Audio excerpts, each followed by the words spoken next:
Olá, sejam bem-vindos a mais um episódio do podcast Fica. Se gostam de ouvir estas conversas sobre os temas da iniciação cristã, então por favor ajudem-nos a continuar. Para tal, podem subscrever e partilhar os nossos canais no YouTube, no Spotify e também no WhatsApp. Mas sem mais demoras, vamos passar ao episódio de hoje.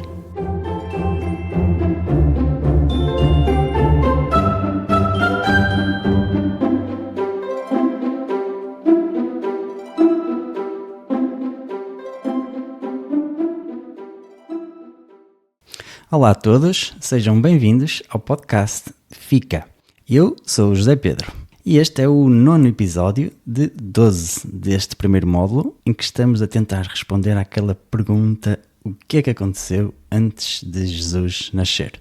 Hoje temos uma nova interlocutora, é a Patrícia. Ela fez connosco o percurso num dos grupos do Fica no ano passado, o grupo de quinta-feira, que está na paróquia de Ariosa entre as 6h30 da tarde e as 7h30, e a Patrícia passou a colaborar com um dos projetos do Fica. Olá, Patrícia. Olá, Zé Pedro. Obrigada pelo convite para participar neste episódio. Sim, senhora, é um gosto ter-te por aqui. Patrícia, como é a tua primeira vez aqui no nosso podcast, queres contar um pouquinho de como é que tu chegaste até aqui, até ao Fica? Sim, cheguei ao Fica no ano passado, 2023, depois de um período de grandes questionamentos. Eu tive um súbito chamado para a igreja. O meu background, por assim dizer, é de uma educação cristã, porém não católica. Certo. E eu percebi que o que faltava para aprofundar mais a minha fé era de um embasamento intelectual. E, ao contrário daquilo que eu pensei toda a vida, a igreja dá-nos esse embasamento intelectual. Boa. Então ingressei no Fica, na catequese de adultos, e fiz o percurso para os sacramentos da comunhão e do crisma, ou confirmação. Exatamente, eu fui o padrinho da Patrícia.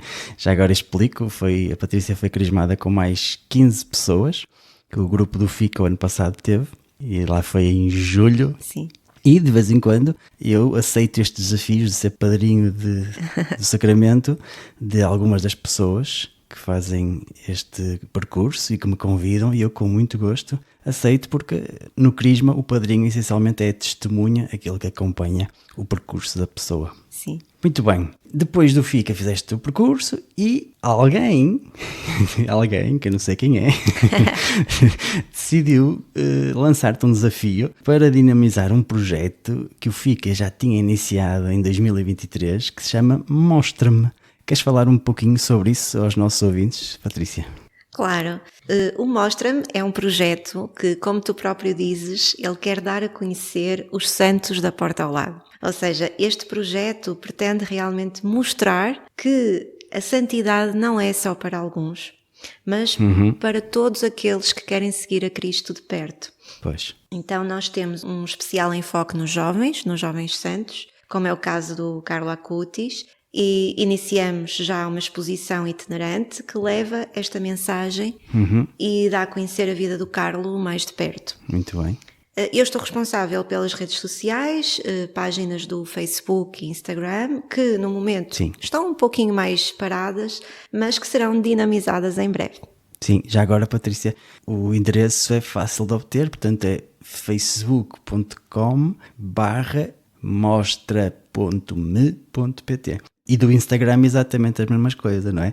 mostra.me.pt. Exatamente. Já agora, os nossos ouvintes visitem este projeto, que é um projeto Made in Fica, Made in Ariosa, e que anda aí a percorrer algumas escolas, não é, Patrícia, ultimamente? Sim, nós começamos então no verão, por uma estação do metro do Porto, na Estação dos Aliados. Tivemos lá a exposição, depois passamos para a Sé Catedral do Porto, esteve lá todo o verão. Sim. E agora estamos presentes em 2 escolas, 2 colégios, o Colégio de Nossa Senhora da Paz e o Colégio Luso-Francês.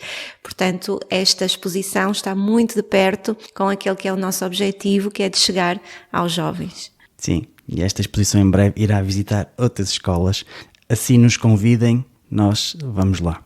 Muito bem, Patrícia. Antes de passar ao tema de hoje, eu penso que seguiste o episódio anterior, em que o tema foi No Melhor Pano Cai a Noda, e por isso pedia-te se podes recordar em que ponto é que ficamos.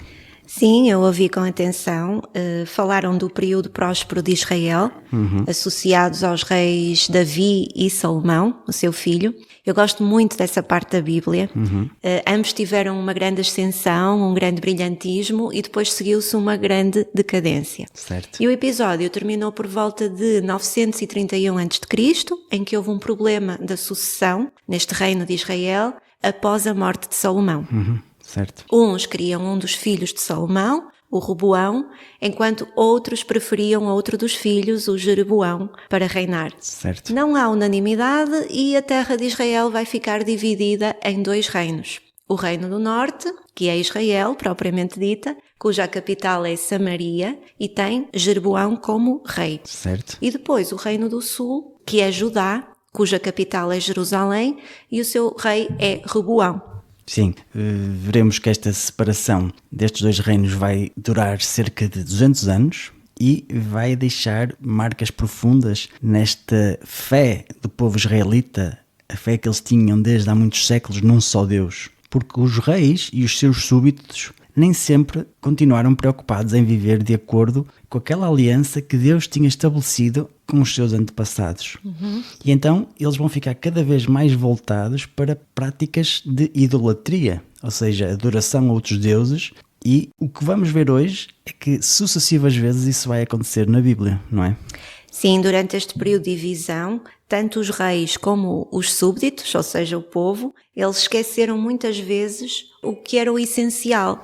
O essencial é estar em aliança com Deus e obedecer a esse código da aliança. Então eles voltam as costas ao Deus único que se revelou no Sinai. Certo. E rezam a outros deuses. E no templo chegam mesmo a instalar imagens de divindades pagãs como Baal ou Astarte. Sim, Patrícia, não sei se concordas, mas às vezes quando lemos estas passagens, e já aconteceu comigo, temos a tentação de julgar aquele povo israelita e pensar, mas como é que eles não viam o óbvio? Bastava ser fiel ao Deus, aquilo que Deus pedia, para que tudo corresse bem, não é? Sim. E depois faz-nos aqui uma luz e lembramos-nos que afinal aqueles relatos também estão a apontar para nós, hoje em dia, e sobretudo à luz daquilo que já conhecemos de Jesus, devem ser lidos como um alerta, porque se repararmos bem, os ídolos de hoje já não são o Baal ou a Astarte, mas podem chamar-se por outros nomes, por exemplo, o dinheiro, o poder, o sucesso, o individualismo. Não sei se concordas. Claro que sim, sem dúvida.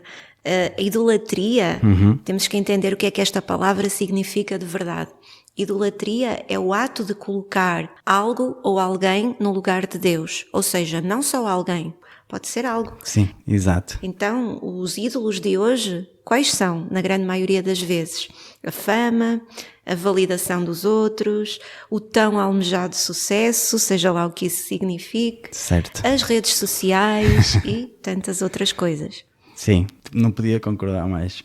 Continuando, perante este cenário, Deus começa a sentir que novamente terá que intervir na história daquele povo que é duro de coração, para o reconduzir aos seus caminhos. E é então que surgem estas figuras dos profetas para reagir contra a falta de fidelidade para com Deus, com o objetivo de restaurar a fé.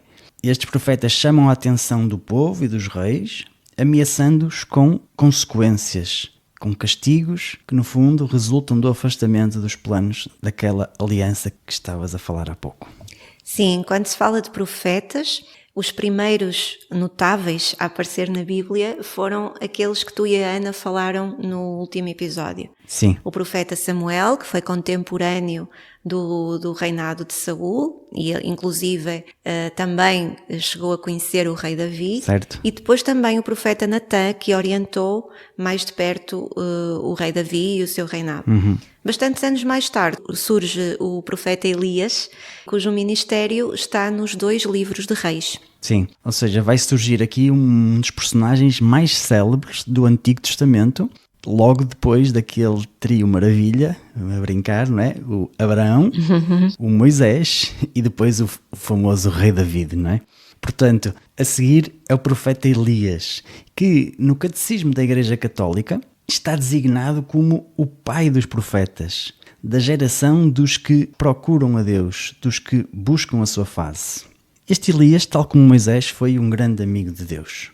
A vida de Elias, ele que era um homem semelhante a nós, mostra como Deus ajuda aqueles que recorrem a ele por meio da oração, especialmente quando passam por dificuldades. E o seu exemplo pode servir-nos para lembrar que a fé supõe a necessidade de uma grande intimidade com Deus. Certo. Elias, ele viveu no reino de Israel durante o século 8 a.C. E o seu nome, sabemos que à luz da cultura hebraica ou judaica, todos os nomes têm um significado e é como se eles tivessem, através do nome, existe ali uma missão muito particular. Então o nome de Elias significa o meu Deus é Javé. E então isto sintetiza o aspecto central da sua missão.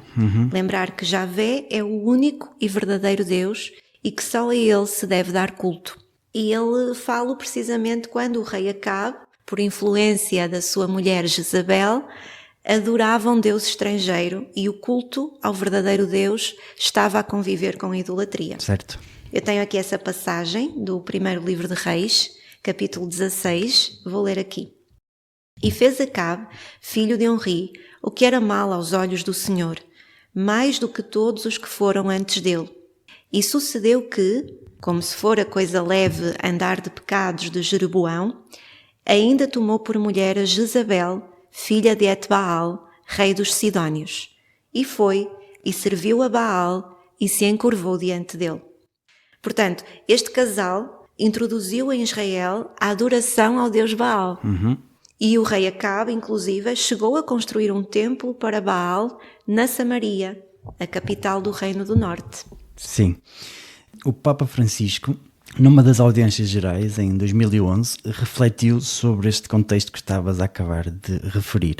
Então eu vou citar aqui o Papa, que diz assim: o povo adorava Baal, o ídolo tranquilizador do qual se acreditava que derivava o dom da chuva, e ao qual, por isso, se atribuía o poder de dar fertilidade aos campos e vida aos homens e ao gado. Embora pretendesse seguir o Senhor, Deus invisível e misterioso, o povo procurava a segurança também num Deus compreensível e previsível, do qual julgava que podia obter a fecundidade e a prosperidade. Fim de citação do Papa. Portanto, no tempo de Elias, este reino do norte tinha alcançado uma boa posição económica, desde que tinha ocorrido aquela separação do reino, quando falávamos no início, após a morte de Salomão. Mas na Bíblia, e acrescento eu também na nossa vida atual, no mundo onde vivemos, quando tudo começa a correr demasiado bem do ponto de vista material, parece que às vezes o ser humano se esquece da vida espiritual para Deus, não é? Sim, sem dúvida. E foi neste contexto que Deus escolheu Elias para ser seu porta-voz diante dos homens. Então Elias vai anunciar ao rei Acabe as consequências da idolatria a outros deuses. E diz assim numa passagem do primeiro livro de Reis: pela vida do Senhor, Deus de Israel, a quem sirvo, nestes anos não haverá nem orvalho nem chuva, senão quando eu disser. Portanto, perante a idolatria e o paganismo, Elias foi chamado para servir como porta-voz de Deus. Certo. Eu ouvi no episódio passado uma expressão engraçada que simboliza isso. Tu dizias que os profetas são a sirene de alarme que recebem a responsabilidade de acordar o povo do Senhor. Sim, é um bocado essa a imagem que eu tentei passar, não é? E é isto que aqui o Elias está a fazer. Mas pronto, continuando neste enredo, anos mais tarde, quando os efeitos desta seca se tornaram mesmo dramáticos, o Senhor envia de novo Elias ao rei. Então o profeta vai lançar um desafio ao rei Acabe, ao qual o rei vai aceder. Conta assim no livro dos Reis: eu sou o único profeta do Senhor que resta, ao passo que os profetas de Baal são 450. Que nos deem 2 novilhos, eles que escolham um novilho e depois de cortá-lo em pedaços, o coloque sobre a lenha sem pôr fogo por baixo. Eu prepararei depois o outro novilho e o colocarei sobre a lenha, e também eu não lhe porei fogo. Em seguida, invocareis o nome do vosso Deus, e eu invocarei o nome do Senhor. O Deus que eu vir enviando fogo, este é o Deus verdadeiro. Portanto, há aqui uma espécie de challenge, desafio de deuses, e que tem no fundo o propósito de que todos possam reconhecer quem é que é o verdadeiro Deus, já que o pecado daquele povo não consistia em ter esquecido apenas o Deus de Israel, mas sobretudo em colocá-lo junto a outros deuses, não é? Exatamente. Então, essas invocações daqueles profetas todos de Baal, elas vão prolongar-se por várias horas e não conseguem nada. E ao contrário, a oração de Elias encontra uma resposta imediata. Cai fogo do céu que vai consumir aquele novilho, a lenha, e inclusive a água que o profeta havia mandado derramar sobre a vítima do sacrifício. E diante desta evidência o povo exclama, unânime, com o rosto por terra: o Senhor é o verdadeiro Deus. Assim, o culto a Baal, que era Deus da chuva, tinha-se revelado falso e a existência de outros deuses, além de Javé, fica descartada. Sim, portanto, vejamos, durante o confronto, Elias move-se com a serenidade de quem tem fé, com a certeza de quem sabe que se encontra nas mãos de quem é o mais forte do que a natureza e do que os homens. E por isso, com razão, se pode chamar a Elias o profeta do primeiro mandamento. E este mandamento manda-nos crer em Deus e adorá-lo, amando sobre todas as coisas, sem ir atrás de outros deuses. Portanto, Elias defende a primeira consequência do preceito, que é dar culto só ao Senhor. Como em todos os episódios, preparamos aqui mais uma outra citação, desta vez do Papa Bento XVI, sobre esta parte, e pedia-te, Patrícia, se podes ler, por favor. Sim, claro. Então, explicava Bento XVI.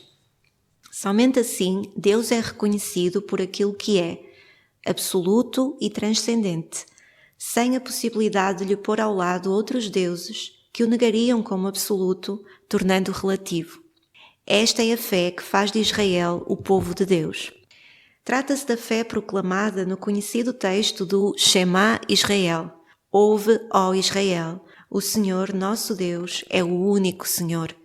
Amarás ao Senhor teu Deus com todo o teu coração, toda a tua alma e todas as tuas forças.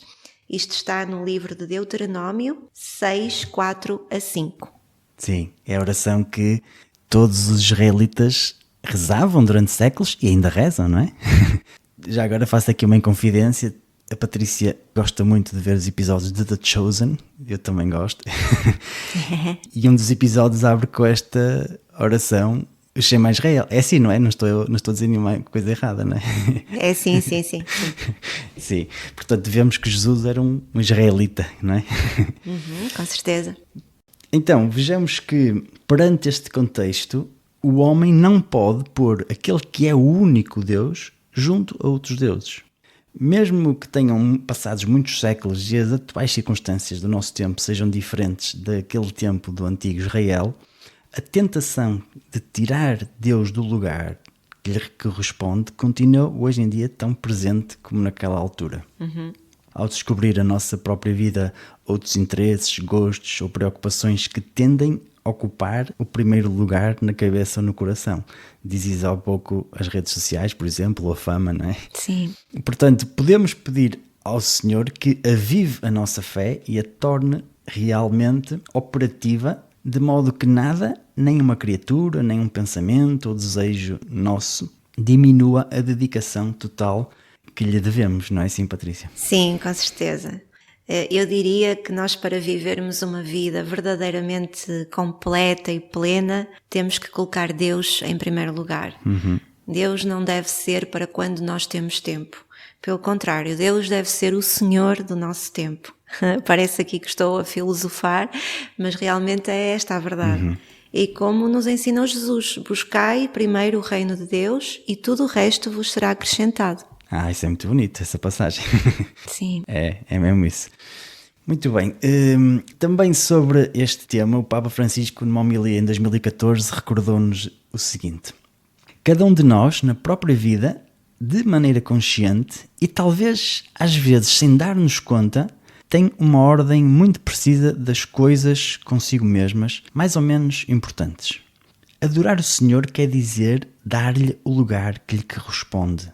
Adorar o Senhor quer dizer afirmar, crer, mas não simplesmente de palavra. Crer que unicamente Ele guia verdadeiramente a nossa vida. Adorar o Senhor quer dizer que estamos convencidos que Ele é o único Deus, o Deus da nossa história, Deus da nossa vida. Concordo. E a atuação de Elias também é um exemplo para nós, para sermos corajosos na hora de dar o testemunho público da nossa fé. E às vezes existe esta tendência a reduzirmos a religião a uma questão particular, não é? Ninguém tem nada a ver com isso, e não é assim. Certo. Portanto, muitas pessoas pretendem excluir da vida social toda a referência de Deus, como se falar de Deus ofendesse algumas sensibilidades. Sim, hoje em dia às vezes sentimos um bocadinho isso, não é? Portanto, a fé não pode ficar fechada. Francisco, nessa mesma homilia, dizia que a fé nasce da escuta e fortalece-se no anúncio. E o Papa Bento XVI, noutra ocasião, também corrobora isto, dizendo que a fé implica um testemunho e um compromisso públicos. O cristão não pode jamais pensar que crer é um fato privado. E agora, se me permitem, este podcast que aqui estamos a fazer é o nosso pequenino contributo de testemunho da fé, e só tenho a agradecer-te a ti, Patrícia, e a todas as pessoas que por aqui passam e outras que ainda vão passar, porque dão o melhor de si para este anúncio. Com certeza. Muito bem, seguindo, continuando com Elias, Patrícia, o que é que acontece depois? Então, depois deste holocausto, o povo reconhece que Javé é Deus. E pouco depois o rei será testemunha de como o profeta vai conseguir do Senhor o fim da seca. Porém, naquele momento que se poderia considerar o maior triunfo de Elias, a sua história sofre uma reviravolta inesperada. E então a esposa do rei, a rainha, indignada por o que ele fez, propõe-se executá-lo. Pois. Diante da ameaça, Elias tem medo e foge e vai para o deserto. Então, cansado pela caminhada e pela amargura que ele deveria experimentar e ver-se assim abandonado diante do ódio da rainha, desejou a morte, dizendo: agora basta, Senhor, toma a minha vida, pois não sou melhor do que os meus pais. Sim, reparemos bem. Durante anos, Elias foi a única testemunha de Deus em Israel. Além disso, acabara de enfrentar 450 profetas de Baal diante de todo o povo, diante do rei completamente hostil, e acabou por vencer, não é? Sim. Mas agora, em troca, aterroriza-se diante das ameaças da rainha Jezabel e foge para o mais longe possível. Podemos perguntar onde é que ficou toda a sua segurança? Podemos perguntar, será que ele já não confia no Senhor, que o acompanhou até agora, com tantos prodígios? Pois é, Pedro, e às vezes as circunstâncias difíceis parecem ser uma prova da qual Deus espera a nossa resposta. E a hora da solidão e do aparente fracasso é o momento de invocar o Senhor com confiança, de viver a sério a virtude da fé unida à esperança. E Elias assim fez. Neste momento de desânimo, virou-se para Deus. Sim. E por isso é que ele é um dos grandes daquela galeria que eu falava há pouco, porque a sua oração foi agradável a Deus, porque vinha de um coração sincero e humilde que lhe ardia de zelo pelas coisas de Deus e aceitava de verdade tudo o que dali pudesse vir.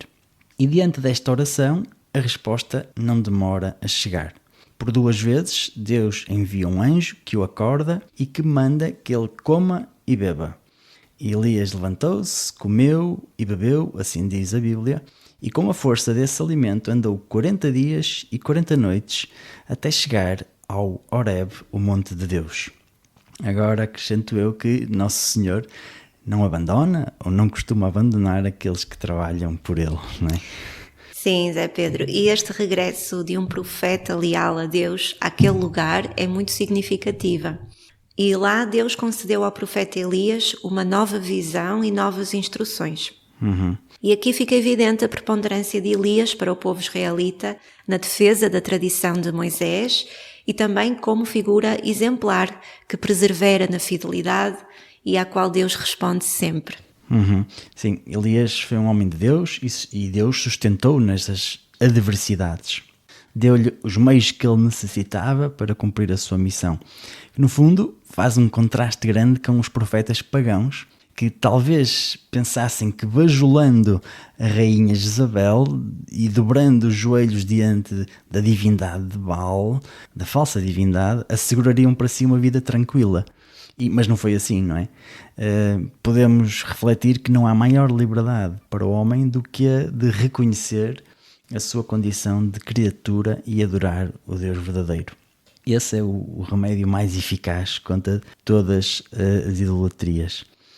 A esse propósito, o Papa Bento XVI, numa homilia na solenidade do Dia do Corpo de Deus, dizia assim: quem se inclina perante Jesus não pode e não deve prostrar-se diante de nenhum poder terreno, mesmo que seja um poder forte. Nós cristãos só nos ajoelhamos diante de Jesus no Santíssimo Sacramento. Essa é uma citação bem profunda. Sim. E uma vez que fazes essa ligação com a vida da Igreja, nós também podemos recordar que Elias é mencionado várias vezes nos Evangelhos, ou seja, no Novo Testamento. Sim. E muitas vezes ele aparece associado ao ministério de outro profeta, muito importante, João Batista, primo de Jesus. Sim, Patrícia. E percebe-se o porquê desta associação entre ambos. Então vejamos. Ambos usavam roupas de animais e moravam em lugares desertos. Os dois enfrentaram um casal real. Elias enfrentou Acabe e a rainha Jezabel. João Batista enfrentou o rei Herodes e a sua esposa Herodias. Sim. Em ambos os casos foram perseguidos para serem presos e ameaçados à morte por ambas as rainhas. João Batista foi mesmo decapitado a pedido de Herodias, a esposa do Herodes. Ambos chamaram o povo de Deus ao arrependimento e à adoração do Deus verdadeiro. João Batista podemos mesmo dizer que veio preparar a revelação do Filho de Deus. Portanto, no fundo, eram dois gigantes na fé e com uma admirável coragem de falar a verdade. Sim, sem dúvida. Eu queria aqui deixar uma passagem do Novo Testamento em que aparece Elias. Sim. É verdade, é o significativo episódio em que Jesus se transfigura diante de 3 apóstolos, Pedro, Tiago e João, no cimo de um monte. E eis que lá aparecem Moisés e Elias a falarem com Jesus. Sim. Então, o evangelista Marcos, no capítulo 9, diz assim: E descendo eles do monte, ordenou-lhes que a ninguém contassem o que tinham visto, até que o Filho do Homem ressuscitasse dentre os mortos. E eles retiveram o caso entre si, perguntando uns aos outros que seria aquilo, ressuscitar dentre os mortos. E interrogaram-no, dizendo: Por que dizem os escribas que é necessário que Elias venha primeiro? E, respondendo ele, disse-lhes: Em verdade, Elias virá primeiro, e todas as coisas restaurará. E como está escrito do Filho do Homem, que ele deva padecer muito e ser aviltado. Digo-vos, porém, que Elias já veio, e fizeram-lhe tudo o que quiseram, como dele está escrito. Zé Pedro, esta última frase é um bocadinho enigmática. O outro evangelista diz mesmo: Elias já veio e não o reconheceram. Sim. Antes de avançar com a explicação que a Igreja nos ensina, devo só fazer aqui um pequeno parênteses e dizer que no módulo 2 vamos aprofundar essa passagem da transfiguração, nesse bonito momento que Jesus permitiu a esses 3 apóstolos experienciar uma pontinha do que é o céu. E ao lado de Jesus num corpo glorioso que transcendia luz, emanava luz, apareceram Moisés e Elias. Portanto, a exegese da Igreja, ou seja, a análise e o estudo teológico das Escrituras, vê na figura de Moisés o representante da lei e em Elias o representante da voz de Deus que conduz o povo através dos profetas. Ou seja, Jesus está-nos aqui a mostrar a importância da lei e dos profetas e a sua íntima complementaridade. Mas vamos fechar aqui parênteses e onde estávamos mesmo? Estávamos em Elias já veio e não o reconheceram. Exatamente, era essa a questão. Então, há pessoas que erradamente dizem que João Batista era Elias reencarnado. E apoiam-se numa profecia posterior do profeta Malaquias, na qual Deus enviaria um mensageiro a preparar o caminho de Jesus, que identificavam com esta figura de Elias, não é? Primeiro que tudo, muitas profecias têm um sentido puramente simbólico, não podem ser levadas à letra. E depois temos que nos atentar aos factos. E onde é que está o facto principal? Está no Evangelho, quando os sacerdotes e levitas perguntaram a João Batista: És tu Elias? Ao que ele respondeu: Não sou. E depois ele afirma que veio para cumprir algumas profecias do Antigo Testamento, mas deixou bem claro que ele não era Elias. Ok, esse ponto é bem esclarecedor. Mas já agora, Zé Pedro, que tocamos no tema da reencarnação. Nós sabemos que a doutrina da reencarnação faz parte dos ensinamentos de várias religiões e de várias espiritualidades. Certo. Mas o que é que diz de facto a Bíblia e a Igreja Católica, o que é que nos ensina sobre isso? Pronto, então começamos mesmo por aí. O Catecismo da Igreja é muito claro sobre isto. No ponto 1013 diz assim: a morte é o fim da peregrinação terrena do homem, do tempo de graça e misericórdia que Deus lhe oferece para realizar a sua vida terrena segundo o plano divino e para decidir o seu destino último. Continua: quando acabar a nossa vida sobre a terra, que é só uma, não voltaremos a outras vidas terrenas. Isso corre-se aqui de uma citação que diz: os homens morrem uma só vez. Conclui, portanto, não existe reencarnação depois da morte. Esta frase que eu estava a citar, reparemos que é uma argumentação que vem da Escritura, do apóstolo São Paulo, mais concretamente até ele refere isto em 2 epístolas, onde é bem claro. Sim. Em Hebreus, no capítulo 9, versículo 27, diz assim: e assim como aos homens está ordenado morrerem uma só vez, vindo depois disto o juízo.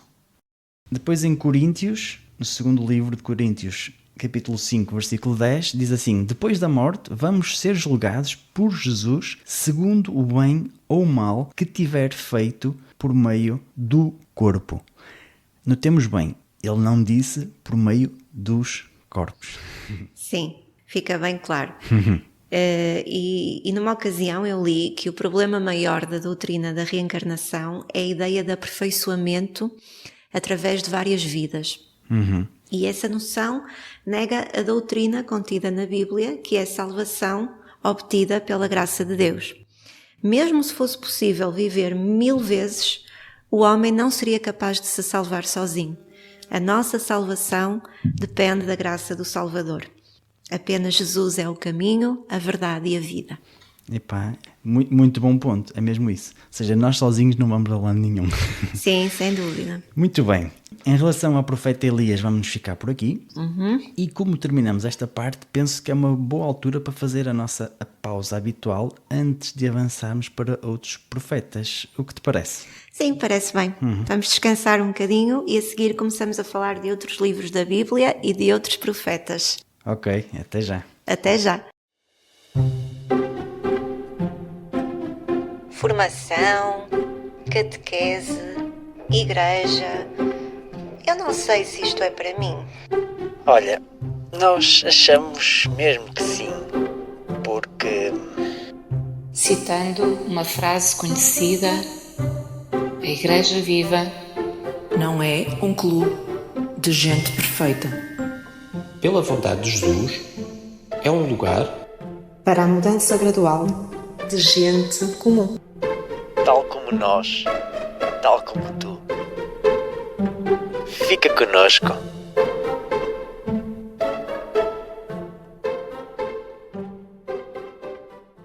Muito bem, estamos de volta e a partir de agora vamos dedicar algum tempo a alguns livros da Bíblia apelidados de proféticos.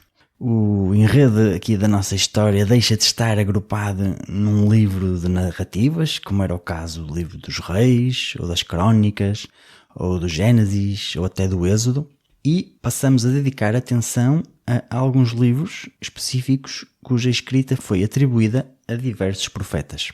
Patrícia, queres-nos explicar como costumamos agrupar estes livros proféticos, por favor? Então, por uma questão de simplificação, costumamos dividir em 2 grupos.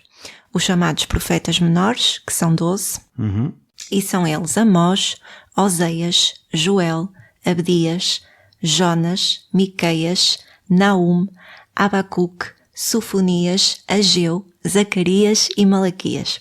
Muito bem. E os chamados profetas maiores, que são 4, Isaías, Jeremias, Ezequiel e Daniel. E agora, as pessoas que nos ouvem podem estar a perguntar-se, mas esse nome de maior ou de menor tem a ver assim com a qualidade do profeta ou com os seus feitos, Patrícia? Não, nada disso. Todos eles têm mensagens extraordinárias e muito atuais. O termo maior refere-se ao tamanho do livro e não à importância do profeta. Então, sim, os profetas maiores são o conjunto dos livros proféticos mais extensos e os profetas menores são o conjunto de livros proféticos mais curtos. Isto no Antigo Testamento. Sim. Ao consultar os livros proféticos, decidimos seguir aqui uma ordem cronológica dos eventos em relação a esta nação de Israel. Primeiro vamos abordar um dos profetas menores, que é o Amós, e depois vamos passar aos 4 profetas maiores.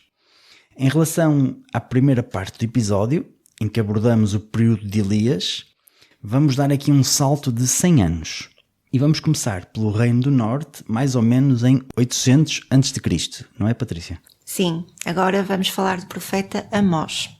É um pastor que vivia perto da fronteira entre o Reino do Norte, Israel, e o Reino do Sul, Judá, mas que sente o chamamento para anunciar aos habitantes do Reino do Norte aquilo que Deus pensa sobre o seu modo de vida.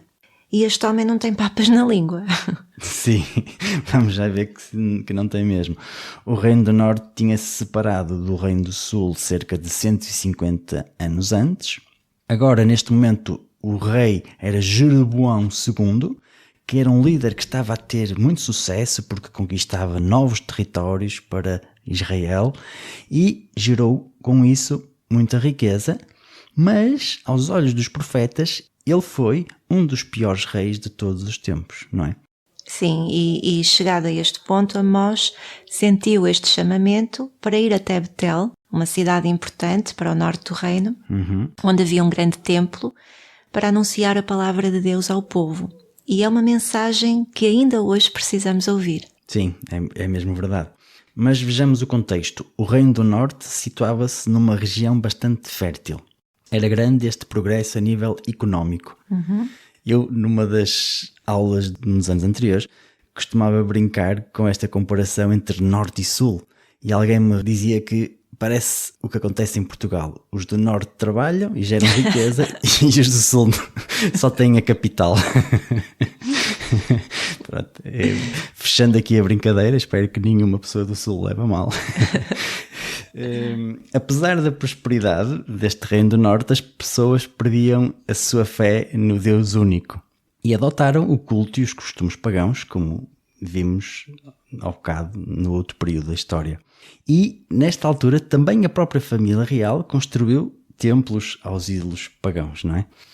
Sim, quando surgiu este profeta, as pessoas da capital do Reino do Norte, que era Samaria, elas viviam em abundância.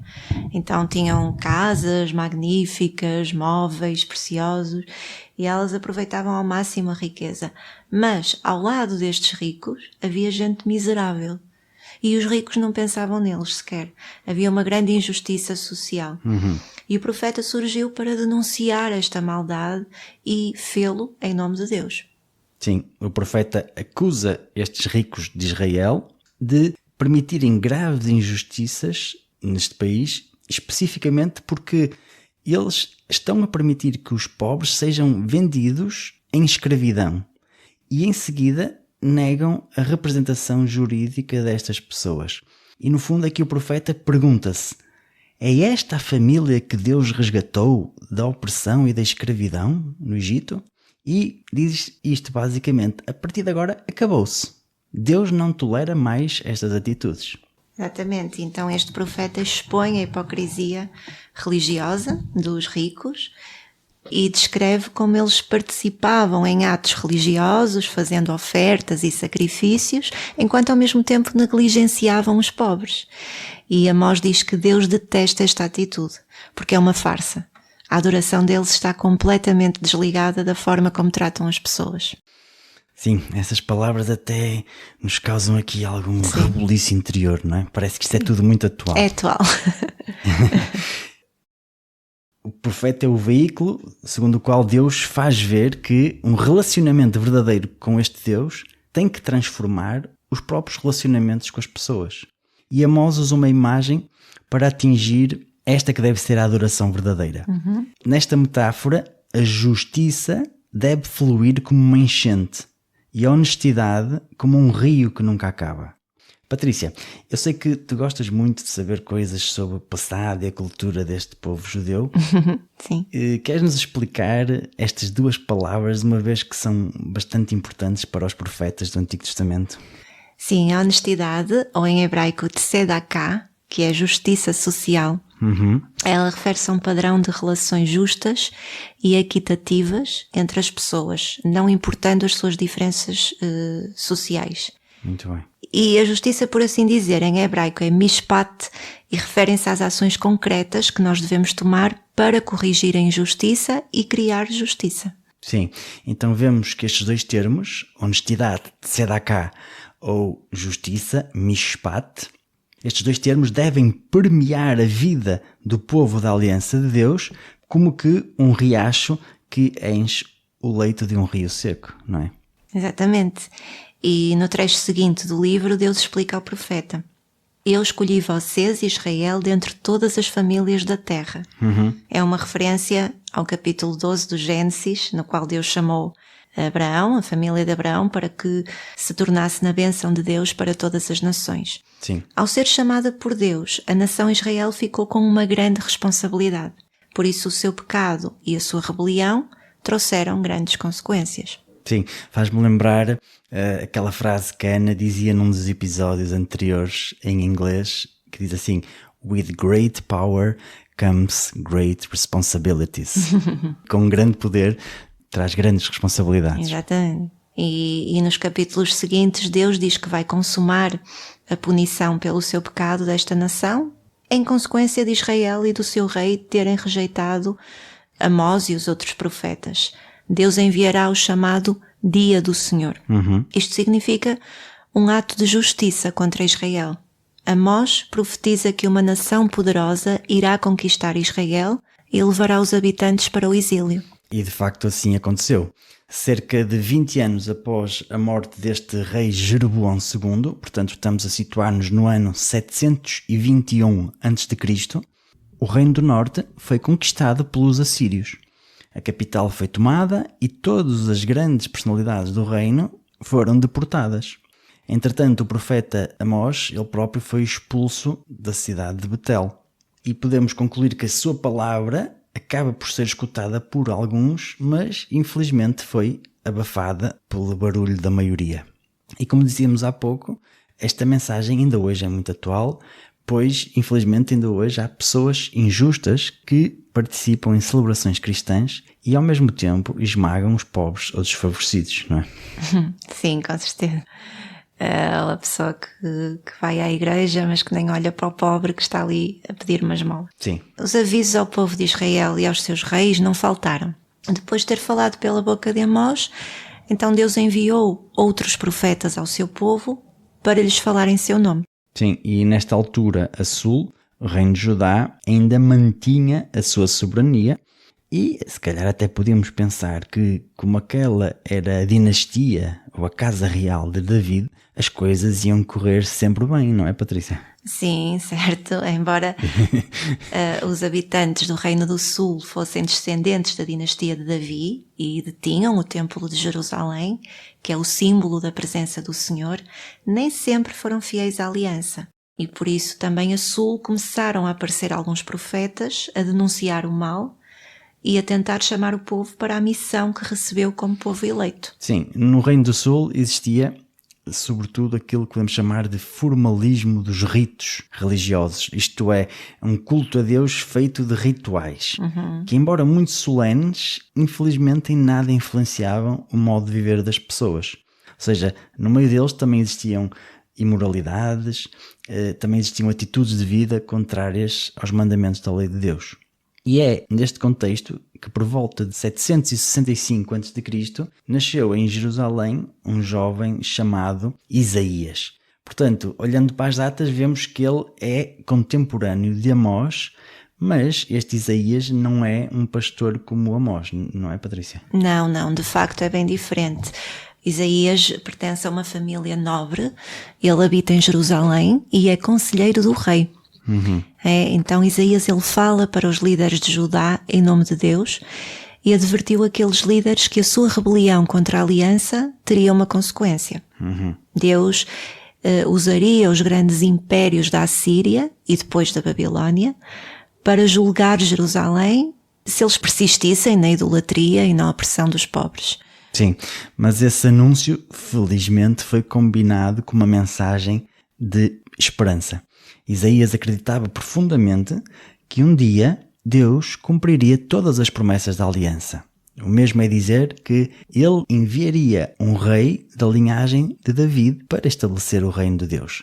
Lembremos-nos do último episódio, onde falamos daquela passagem de 2 Samuel, capítulo 7. Sim. E que esse rei iria liderar Israel sendo obediente à aliança feita com este povo desde o Monte Sinai, não é? Exatamente, portanto as mensagens de vários profetas acabam por ser semelhantes e até se sobrepõem. Sim, e eu agora acrescento que é natural porque o autor da mensagem é o mesmo. É o mesmo. É o próprio Deus, que no fundo sopra no coração de diferentes homens em diferentes contextos e fala pela voz destes homens. Sim.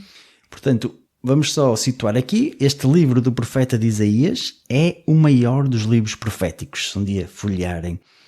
Ele é formado por 3 partes, num só volume. A maioria dos estudiosos acredita que não é trabalho apenas de Isaías, que numa das partes incorpora também escritos de discípulos do profeta para além da sua própria vida 200 anos depois. O livro apresenta vários temas e várias formas de escrita. Nós hoje vamos dedicar-nos apenas a falar sobre a primeira parte do livro de Isaías. E pedia-te, Patrícia, se nos podias situar nessa primeira parte, por favor. Sim, claro. A primeira parte situa-se nos capítulos 1 a 39. E este texto foi escrito pelo próprio Isaías. E pelo ano 740 a.C., este homem dá-se conta que tem vocação de profeta e precisamente quando assistia a uma cerimónia no grande templo, no templo de Salomão. Na primeira parte da visão, Deus diz-lhe que ele vai julgar Jerusalém, enviando as nações para conquistar Israel. Sim. Isaías mostra isso por uma imagem. Será como um fogo purificador que queima tudo o que é inútil em Israel. Certo. No fundo, é uma acusação aos líderes da cidade de rebelião contra a aliança e pela sua idolatria e injustiça. Portanto, Isaías tem a premonição, Deus mostra-lhe a imagem deste fogo, tem o propósito de criar uma nova cidade que é povoada por um remanescente daqueles que se arrependeram e voltaram para Deus. Isaías prevê que no futuro todas as nações virão ao templo e aprenderão a justiça de Deus, trazendo uma era de paz e harmonia universal. Este é o enredo daquilo que é considerado o julgamento purificador de Jerusalém, que a transformará numa nova Jerusalém. Sim, e na sua visão, os sacerdotes e assistência desaparecem da sua vista, o templo transfigura-se e a presença de Deus torna-se visível. E é-lhe dado a contemplar uma réstia da glória de Deus. Deus está sentado no seu trono e está cercado por muitas criaturas celestiais que estão a gritar: Deus é santo. Sim, dizia assim, eles clamavam uns para os outros: Santo, Santo, Santo, é o Senhor dos exércitos, a sua glória enche toda a terra. E depois continua, com o barulho das aclamações, os batentes das portas tremeram e o templo encheu-se de fumo. E o profeta diz para si próprio: ai de mim que estou perdido, sou um homem de lábios impuros e vivo no meio de um povo de lábios impuros, e os meus olhos viram o Rei, o Senhor dos Exércitos. Ou seja, ele, no fundo, apercebe-se que ele, Isaías, também é semelhante ao seu povo, porque também é pecador, e pensa que até que vai ser destruído por esta santidade de Deus. Mas isso não acontece. Há um anjo que lhe traz uma brasa que o toca, não é? Que o queima, mas não para o destruir, mas pelo contrário para o purificar do seu pecado. Enquanto Isaías tenta discernir esta experiência, Deus encarrega-o de uma tarefa difícil, não é assim, Patrícia? Sim. Isaías deveria continuar a anunciar esse julgamento e como Israel chegou a um ponto sem retorno, irá haver consequências duras. Então, Isaías deve confiar no plano de Deus. Israel será decepado como uma árvore, ficando apenas um toco. Sim, esta passagem está aqui, vou só ler brevemente. O Senhor expulsará os homens e o abandono crescerá no país. E se nele sobrar apenas uma 10ª, tornará a ser cortado. Depois de cortados, resta apenas um tronco. Esse tronco será uma semente santa. Sim, e esse toco será queimado e ficará chamuscado.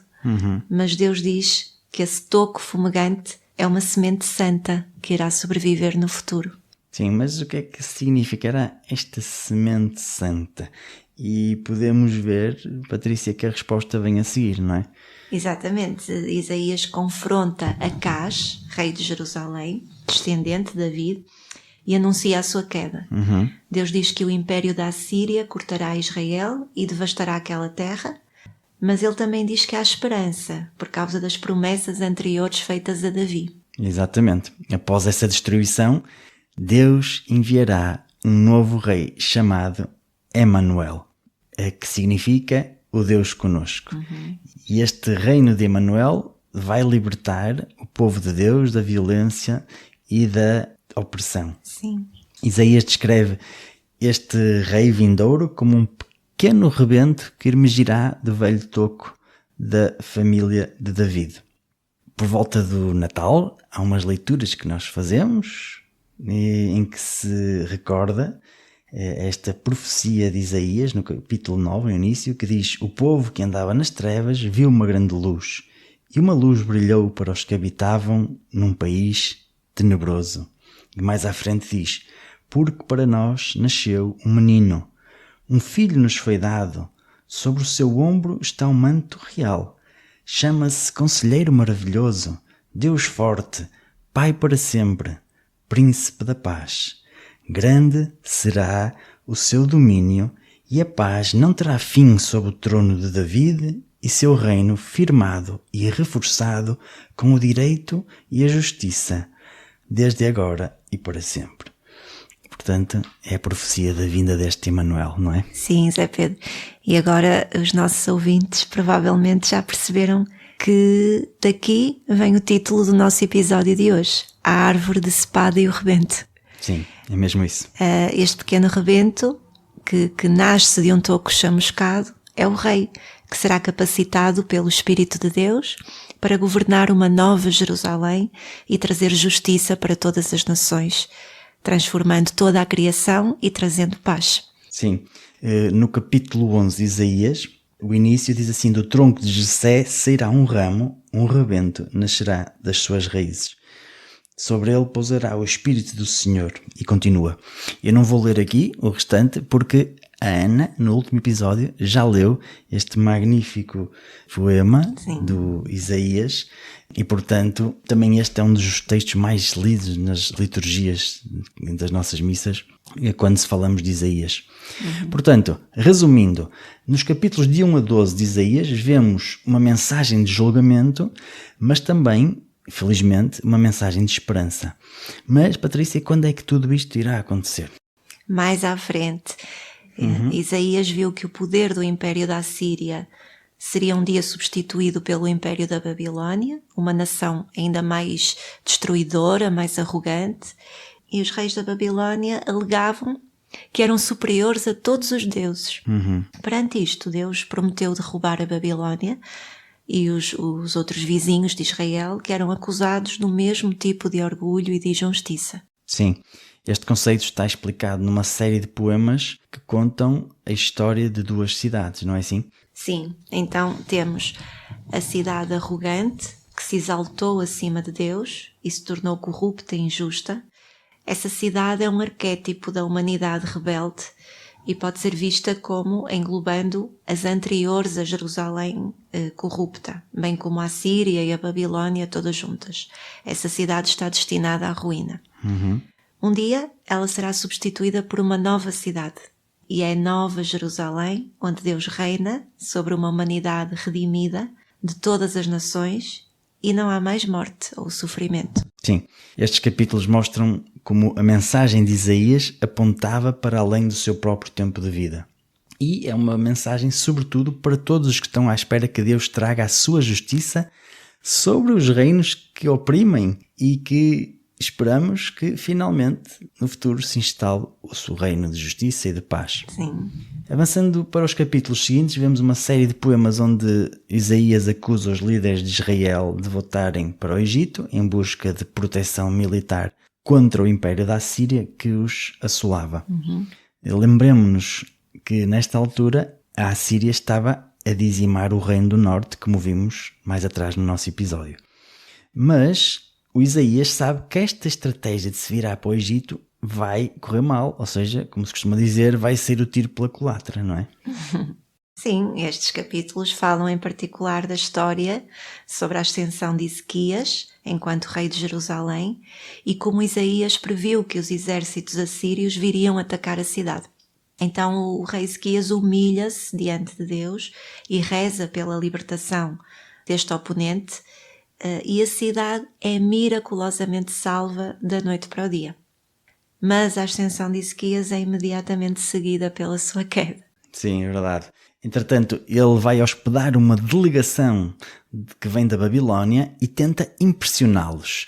Faz uma visita guiada, mostra-lhes os palácios, o templo, mostra o tesouro.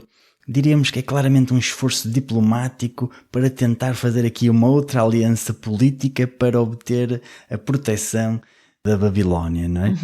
Mas quando aqui o nosso profeta Isaías sabe disso, ele vai confrontar o rei Ezequias pela sua loucura e prevê que este aliado, esta Babilónia, que agora é aliada, um dia o vai trair e que vai voltar a Jerusalém como inimigo para conquistar a cidade. Quando lemos o segundo livro de Reis, lá nos capítulos finais, sabemos que Isaías estava certo, não é? Sim, certíssimo. Mais de 100 anos depois, a Babilónia vai-se voltar contra Jerusalém e irá destruir a cidade e o seu templo. Este invasor leva os israelitas para o exílio na Babilónia e assim que se concretizam os avisos de Isaías sobre o julgamento divino. Isaías mostrou ser um verdadeiro profeta porque tudo aconteceu exatamente como ele disse. É verdade. Mas recordemos que o propósito deste julgamento de Deus era purificar Jerusalém. Ou seja, dela fazer brotar esta semente santa, este rebento que trará um reino do Messias sobre todas as nações. Isaías acredita que Deus será sempre fiel. Será este Messias que todos esperam o descendente de David. Patrícia, antes de terminar, devemos explicar que o livro de Isaías, como eu dizia há pouco, tem mais duas partes que não vamos analisar hoje, mas no entanto podemos explicar, por favor, se não te importar. Sim, claro. A segunda parte, que são os capítulos 40 a 55, foi escrita durante o exílio, 586 a 539 a.C., na Babilónia, provavelmente por um grupo de discípulos de Isaías. E a terceira parte, 56 a 66, foi escrita no contexto do pós-exílio, durante o período persa. O autor está junto aos que retornaram do exílio e completa a obra do livro de Isaías. Sim. Em jeito de conclusão do episódio, trouxemos aqui uma homilia do Papa Francisco que nos tenta trazer aqui uma mensagem de ânimo. O Papa comenta os versículos iniciais aqui do capítulo 35 de Isaías, que no fundo diz que o Senhor veio para nos consolar. Diz até assim: dizei aos corações desanimados, sede fortes, não tenhais medo, olhai para o vosso Deus. Ele vem para vingar, traz um prémio divino, vem para nos salvar. Então os olhos dos cegos vão abrir-se, e abrir-se-ão também os ouvidos dos surdos. O coxo saltará como um veado, e a língua do mudo dará gritos de alegria, porque jorrarão águas no deserto e rios na terra seca. Portanto, o profeta tem aqui uma visão de esperança. Patrícia, queres começar por ler aqui a nota do Papa, que depois a meio eu continuo, por favor? Sim, claro. O Papa diz assim: muitas vezes a consolação do Senhor nos parece uma maravilha. Mas não é fácil deixar-se consolar. É mais fácil consolar os outros do que deixar-se consolar. Porque, muitas vezes, nós ficamos presos ao negativo. Ficamos presos à ferida do pecado dentro de nós. E muitas vezes há preferência por permanecer ali, sozinho, e não levantar-se. O problema é que no negativo somos donos, porque temos dentro a ferida do pecado. Enquanto no positivo somos mendicantes e não gostamos de mendigar a consolação. Isaías convida à coragem, porque Deus vem te salvar. Muito bem, conclui assim o Papa. Para deixar-se consolar pelo Senhor é preciso despojar-se dos nossos egoísmos, daquelas coisas que são o próprio tesouro, como as amarguras, as nossas reclamações. Faria bem hoje se cada um de nós fizesse um exame de consciência, perguntando: como está o meu coração? Tem amarguras? Tem alguma tristeza? Como vai a minha linguagem? É de louvor a Deus? De beleza? Ou então é sempre de lamentações? E depois, pedir ao Senhor a graça da coragem, porque na coragem Ele vem nos consolar, e pedir-lhe, como diz Isaías: Senhor, vem consolar-nos. Esta citação do Papa diria que é aqui a cereja no topo do bolo deste episódio. Agradecemos aqui aos resistentes que ainda nos ouvem desse lado. Agradeço também à Patrícia a sua presença aqui no podcast. Eu é que agradeço, foi um gosto. Muito obrigada. Sim, Patrícia, obrigado a nós. Esperemos que as iniciativas do Mostra-me continuem a correr bem e que possa haver mais desenvolvimentos. E obrigado pela tua colaboração neste projeto também. Obrigada, também agradeço e aproveito para dizer que estamos sempre receptivos, absolutamente receptivos a propostas, convites. Nós queremos levar esta exposição ao máximo de pessoas possíveis. Muito bem. Este projeto diz-nos muito e quem sabe, se alguém que nos escuta também se sinta motivado a participar e a divulgar este projeto Mostra-me. Muito bem, prometemos regressar em breve com a continuação desta extraordinária história de como Deus se quer renovadamente fazer próximo dos homens, mesmo quando eles o rejeitam. Hoje temos aqui o 9º passo deste caminho de 12 do primeiro módulo. Na próxima semana cá estaremos de volta para, em conjunto, continuarmos esta caminhada em direção ao coração de Deus e da sua Igreja, dando sempre, em segurança, um pequeno passo de cada vez. Fiquem connosco e até lá. Até lá. E assim termina mais um episódio do podcast Fica. Se gostaram do que ouviram, então podem ajudar-nos, partilhando com os vossos amigos ou familiares. Voltamos na próxima semana com mais um episódio. Até lá, fiquem connosco, ficamos juntos.